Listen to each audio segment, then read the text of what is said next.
भारत की ज्ञान परंपरा तो बहुत पुरानी है। नालंदा, तक्षशिला, ये नाम तो हम सब जानते हैं। जी बिल्कुल। और आज का हमारा डीप डाइव है आधुनिक भारत के ज्ञान मंदिरों पर, मतलब यहाँ की महत्वपूर्ण लाइब्रेरीज पर। हमारे पास इन पर एक काफी विस्तृत रिपोर्ट है। हाँ, और इस डीप डाइव से हम यही समझना चाहते हैं कि ये लाइब्रेरीज सिर्फ किताबों का कलेक्शन से कहीं ज्यादा हैं। ये हमारी संस्कृति, हमारे इतिहास, हमारी राष्ट्रीय स्मृति को सहेजती हैं। सही कहा।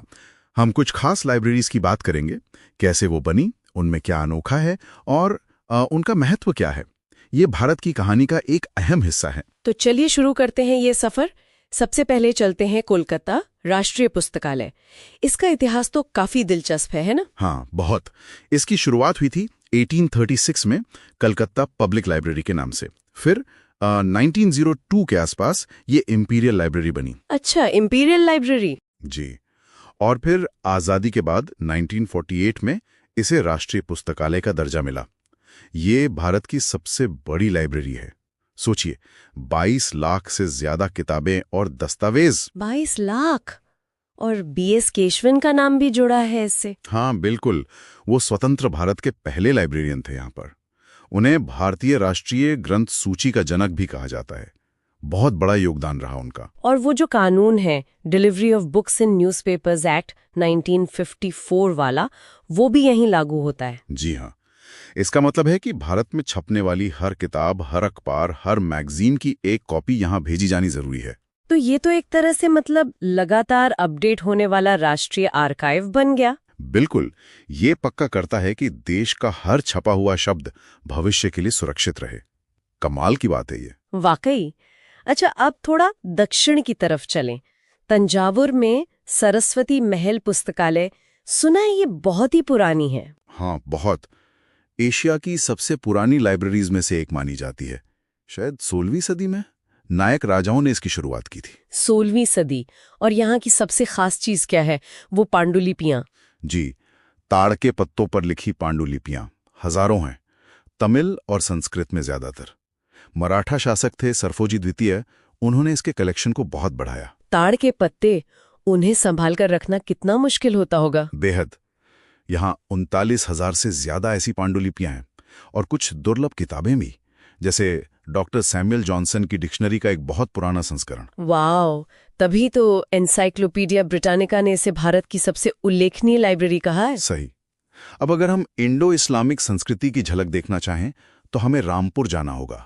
रजा लाइब्रेरी। हाँ, रजा लाइब्रेरी नवाब फैजुल्ला खान ने शुरू की थी, है ना? जी। 1774 में। जी, अपने निजी संग्रह से। और यहाँ जो चीजें हैं वो तो बस कमाल की हैं। जैसे 7वीं सदी की कुरान, कहते हैं हजरत अली की लिखाई में है। 7वीं सदी की। और बाबर की अपनी हैंडराइटिंग में दीवाने बाबर भी। हाँ, वो भी। और जामी उत तवारिख जैसी और भी कई दुर्लभ पांडुलिपियां। ये एक खजाना है। ये दिलचस्प है कि कैसे एक नवाब का निजी संग्रह आज एक राष्ट्रीय महत्व का संस्थान है। 1975 में से दर्जा मिला। हाँ, ये पैटर्न दिखता है। पटना की खुदा बख्श ओरिएंटल पब्लिक लाइब्रेरी की कहानी भी कुछ ऐसी ही है। अच्छा, वो कैसे? खान बहादुर खुदा बख्श थे। उन्हें अपने पिता से विरासत में करीब 1400 पांडुलिपियां मिली। उन्होंने 1891 में अपना पूरा निजी संग्रह, जिसमें वो विरासत भी शामिल थी, जनता को सौंप दिया। वाह, ये तो महान काम किया उन्होंने। बिल्कुल।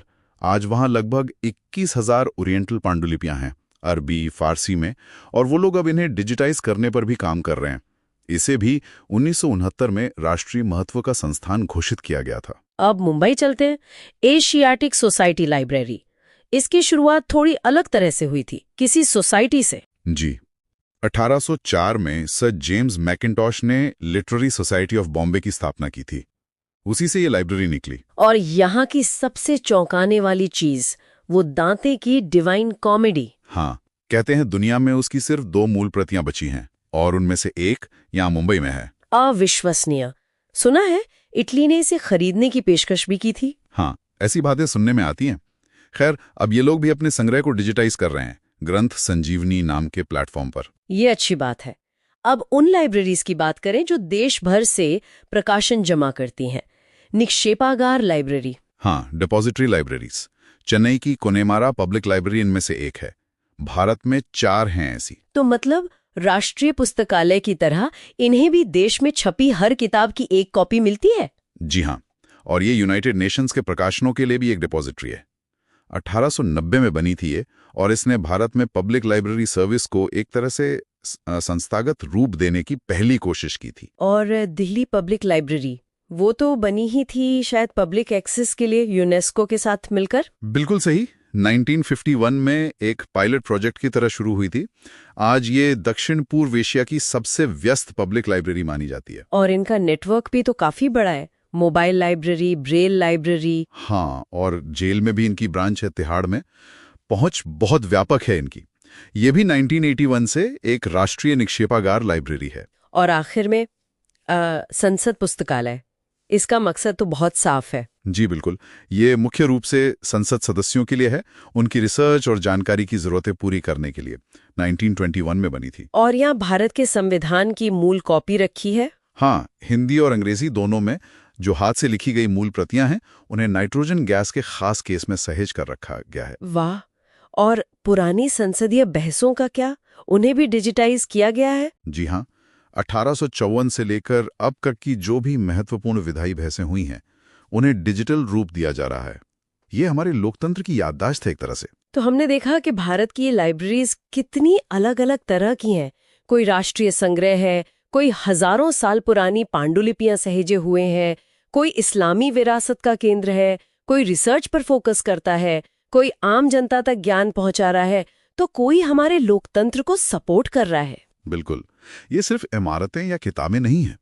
ये भारत की यात्रा, उसकी संस्कृति, उसके ज्ञान को सभा तक पहुंचाने की कोशिश का प्रतीक है। आप देखिए कैसे निजी संग्रह राष्ट्रीय धरोहर बन गए, कैसे पुरानी पांडुलिपियों को सहेजा जा रहा है, और साथ ही डिजिटलीकरण जैसी नई तकनीक भी अपनाई जा रही है। ये परंपरा और आधुनिकता का संगम है। ये भारत की बौद्धिक संपदा के असली संरक्षक हैं। हाँ, और जैसा कि स्रोत में भी जिक्र है, कई लाइब्रेरीज अपने खजानों को डिजिटाइज कर रही हैं। तो सोचने वाली बात यह है कि भविष्य में जब ये सारे अनमोल दस्तावेज और किताबें हमें ऑनलाइन उपलब्ध होंगी, तो इतिहास और ज्ञान के साथ हमारा रिश्ता कैसे बदलेगा? ये एक दिलचस्प सवाल है जिस पर सोचा जा सकता है।